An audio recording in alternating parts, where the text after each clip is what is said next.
Hello বন্ধুরা, আজ আমি আপনাদের সঙ্গে শেয়ার করতে যাচ্ছি ফলি মাছ। দেখুন ফলি মাছটা আমি কত সুন্দর করে নিয়েছি, আর আমি কিভাবে করলাম সেটাই আপনাদের সঙ্গে আমি শেয়ার করব। চলুন দেখে নিই মাছটা কিভাবে করে ফেলছি। হ্যালো বন্ধুরা, আজ আমি নিয়েছি ফলি মাছ। দেখুন ফলি মাছগুলো কত বড় বড়, আমি সুন্দরভাবে ধুয়ে পুছে পরিষ্কার করে নিয়েছি। আমি একটু ফলি মাছগুলো কেটে নেব, কেননা এতটাই বড় যে ভালো করে ভাজা যাবে না কড়াইতে। তারপর আমি কেটে নুন হলুদ মাখিয়ে ভেজে ফেলবো।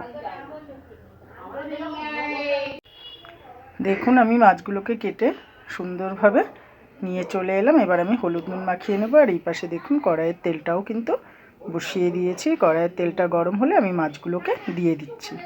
দেখুন মাছগুলো দিয়ে দিয়েছি। এবার আমি মাছগুলোকে সুন্দরভাবে ভেজে আমি তুলে ফেলবো। এইভাবে আমি প্রত্যেকটা মাছকে কিন্তু সুন্দরভাবে ভেজে ফেলবো।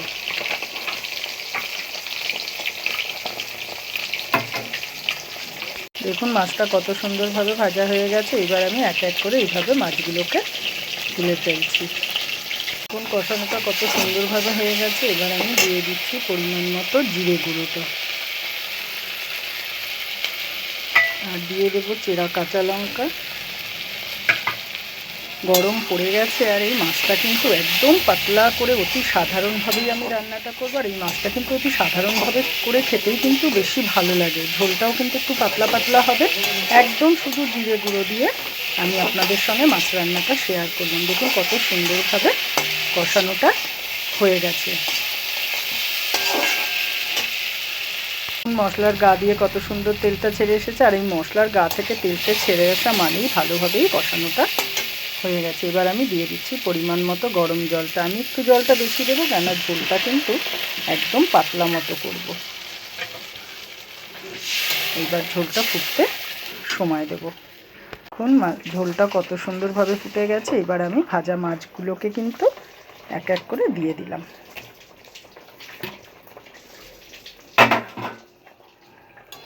এবার আমি আবারও একটুখানি ঢেকে দেব।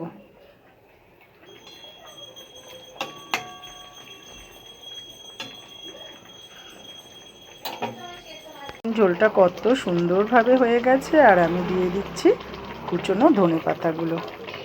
এভাবেই আমি আপনাদের সঙ্গে রান্নাটা শেয়ার করে ফেললাম। যদি ভালো লেগে থাকে কমেন্ট করে জানাবেন, আর এইভাবে আপনারা অতি অবশ্যই কিন্তু রান্নাটা করে খাবেন, শেয়ার করে দেবেন।